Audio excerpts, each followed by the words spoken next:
बोलो कृष्ण कन्हैया लाल की। सतं विवक्षन्तमतद्वितं हरि ज्ञात्वास्य सर्वस्य च हृदयस्थितः कृतां ललीं ब्रह्ममयेन कम्बुना स्पर्शबालं कृपया कपोले। ध्रुव जी बोलना चाह रहे हैं, वो कुछ कहना चाह रहे हैं, लेकिन बोलना आता नहीं है। क्या बोलें, कैसे बोलें? भगवान ने कहा ध्रुव स्तुति करना तो चाहता है लेकिन आता नहीं, तो अपने दिव्य शंख से प्रभु ने ध्रुव के गाल से लगा दिया। जैसे ही शंख को गाल से लगाया, वेद वेदांत का संपूर्ण ज्ञान ध्रुव के हृदय में प्रकट हो गया। मूकं करोति वाचालम पंगुम लंघयते गिरिम यत्कृपा तद्धं वन्दे परमानंदम माधवम। बताओ, मीरा ने कभी कॉलेज का मुख देखा? मीरा ने कभी कॉलेज में अध्ययन नहीं किया, लेकिन मीराबाई की कविताएं स्नातकोत्तर कक्षाओं में यूनिवर्सिटी के लेवल पर पढ़ाई की जाती है। मीरा के साहित्य पर लोग पीएचडी भी करते हैं। ये कितनी कृपा, केवल गोविंद की कृपा है, नारायण की कृपा है। जिस सूरदास ने कभी स्कूल का मुख नहीं देखा, उस सूरदास की कविताओं की एक एक लाइन पर लोग पीएचडी करते हैं। गोविंद जिस पर कृपा कर दे, गोविंद जिस पर कृपा कर दे, उसके लिए कोई बड़ी बात नहीं है।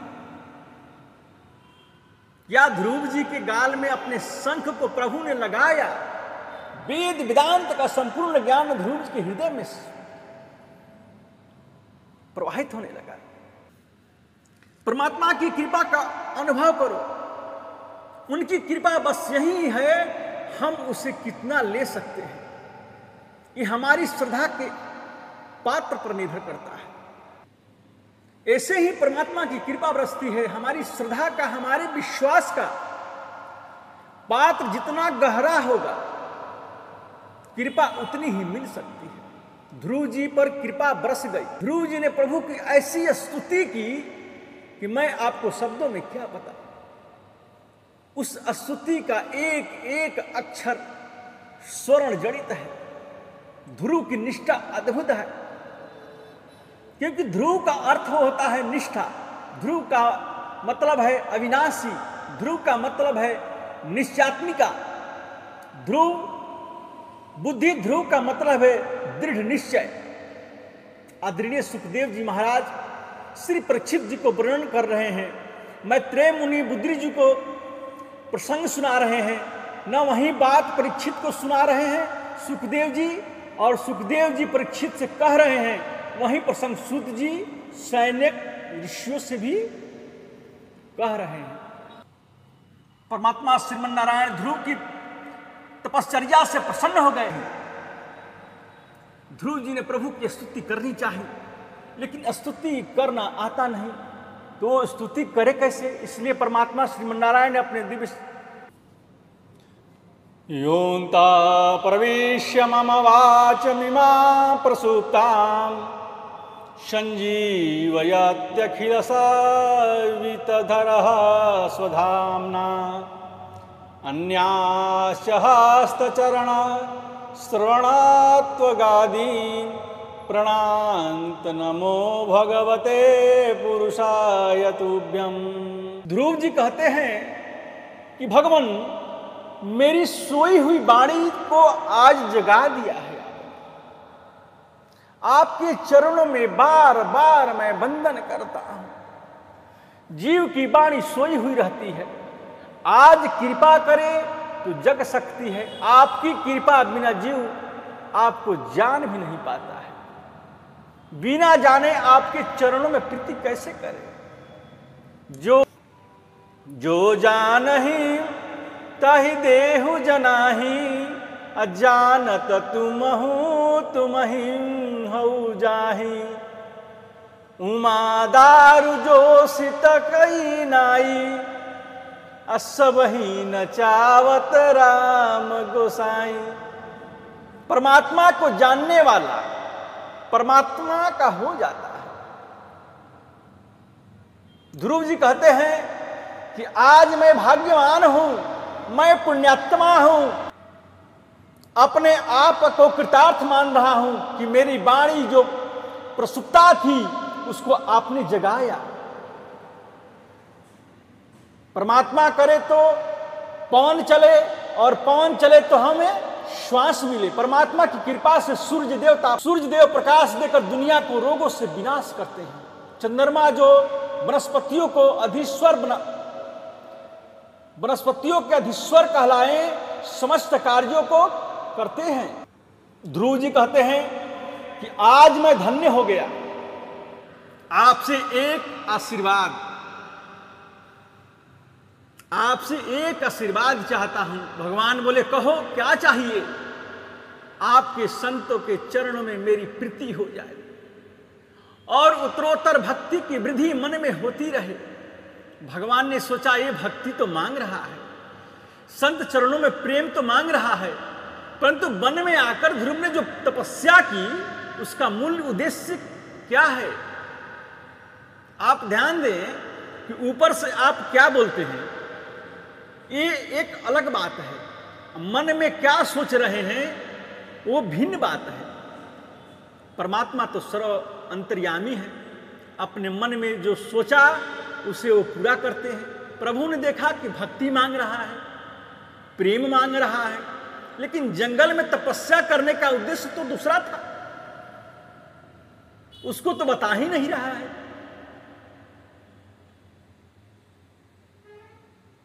कि कुछ भी हो जाए सौतेली मां को हम राजगद्दी पर बैठकर ही दिखलाएंगे। जिसने मुझे फटकार लगाकर घर से निष्कासित कर दिया उस छोटी रानी मां को यहीं दिखाना है। परमात्मा को प्रकट करके राजगद्दी पर बैठकर ही दिखाना है, ये संकल्प था ध्रुव जी के मन में। प्रभु ने सोचा इसके मन में जो इच्छा है राजगद्दी पाने की, और ऊपर से कह रहा है कि मुझे भक्ति चाहिए। इसलिए ध्रुव जी को यद्यपि भक्ति प्राप्त है,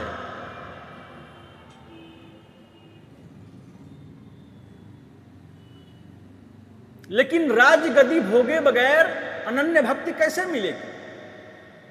राज्य को भोगो बगैर वो संभव नहीं है।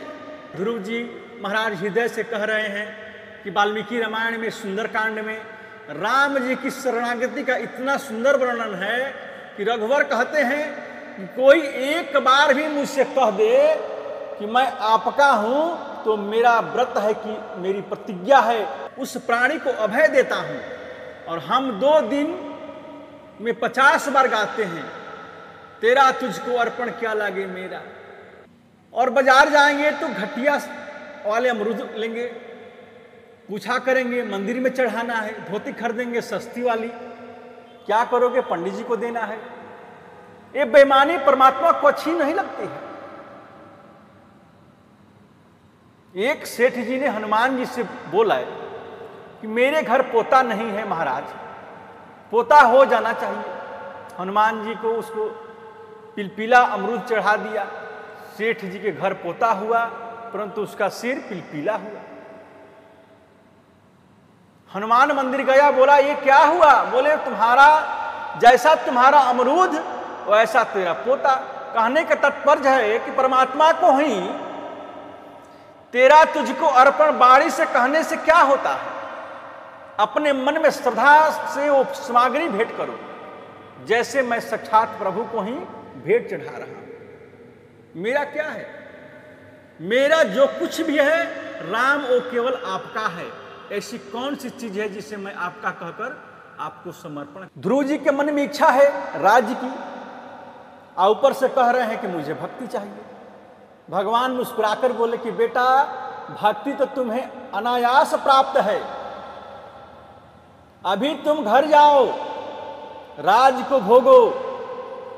प्रशासन को संभालो, भक्ति तो तुम्हें मेरी मिल चुकी है। ध्रुव जी लौटकर घर आ रहे हैं।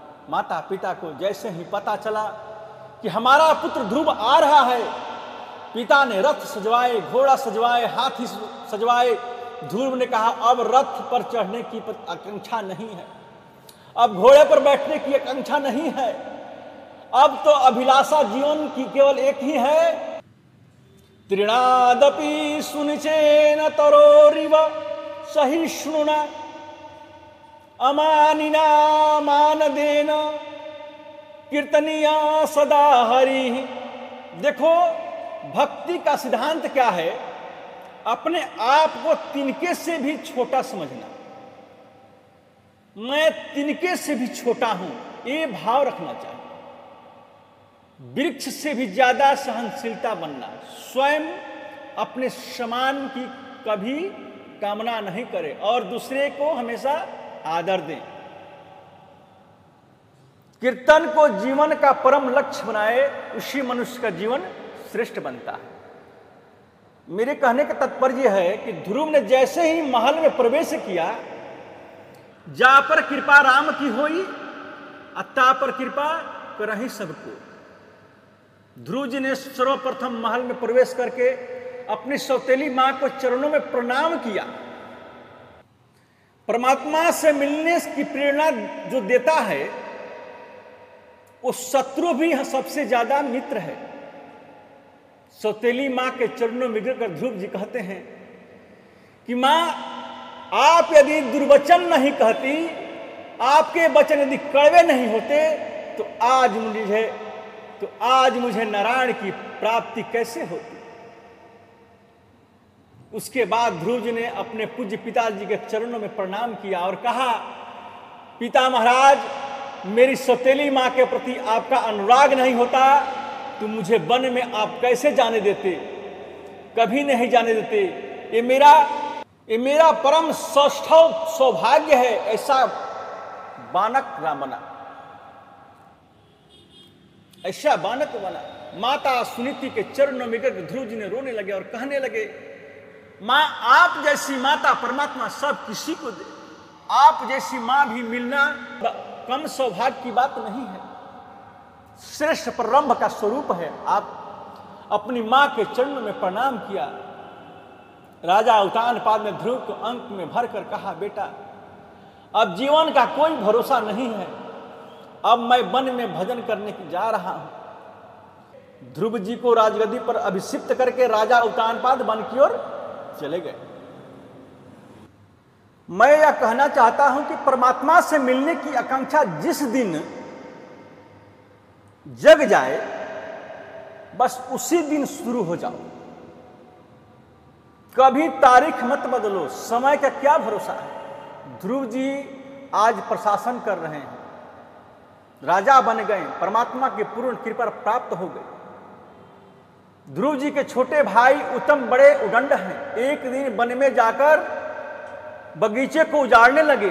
यक्ष लोगों ने उनसे आकर प्रार्थना की कि श्रीमान, एक कुबेर महाराज का सुंदर बगीचा है, आप उसे उजाड़ कर बर्बाद करना क्यों चाह रहे हो।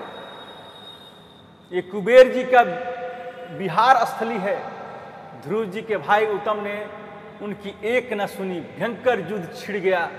यक्षों के द्वारा उत्तम की मृत्यु हो गई। अपने भाई की मृत्यु का समाचार सुनकर ध्रुव के मन में क्रोध आ गया।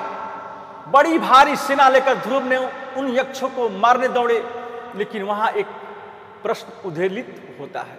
मन में परमात्मा का दर्शन जिसे हो जाए, क्या उसके मन में फिर क्रोध आना चाहिए? यदि नहीं तो ध्रुव जी को भी क्रोध क्यों आया? अपने उदंड भाई की मृत्यु के बदले अनेकों अपराध यक्षों की मारना, ये साधु का लक्षण तो नहीं है, भक्त का लक्षण तो नहीं है। फिर ध्रुव जी ने ऐसा क्यों किया?